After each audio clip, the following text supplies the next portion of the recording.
sinasabi ko sa ating mga magigiting na sundalo, gumanti sa China. Nabahala rin ang mga kongresista sa paglabas ng pineke at manipuladong audio recording ni Pangulong Ferdinand Marcos Jr. na nag-uudyok ng military action laban sa China. Ayon kay Lanao del Norte 1st District Representative Muhammad Khalid Dimaporo, pagsabotahe ito sa presidente at nagpapakita rin ng desperasyon ng oposisyon. Kaya naman pag-aaralan nito kung pwedeng ituring na isang uri ng terorismo ang deepfakes. If there's a need to amend our laws and declare this type of behavior as a form of terrorism, well, then we will refer to our leader here in Congress. Sang-ayon naman dito ang kapwa kongresista na si House Assistant Majority Leader at Lanao del Sur 1st District Representative Sia Alonto Adyong.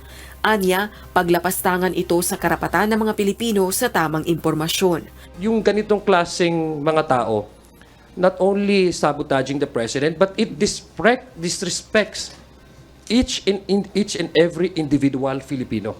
Wala silang pakialam sa inyo. Ang gusto lang nila is masabi kung ano yung naratiba nila na mali. Sa kasalukuyan, iniimbestigahan na ng mga otoridad kung sino ang nasa likod ng nasabing deepfake. Rosa Licoz, UNTV News and Rescue. Diyos ang aming sandigan, serbisyo publiko ang aming pinahahalagahan.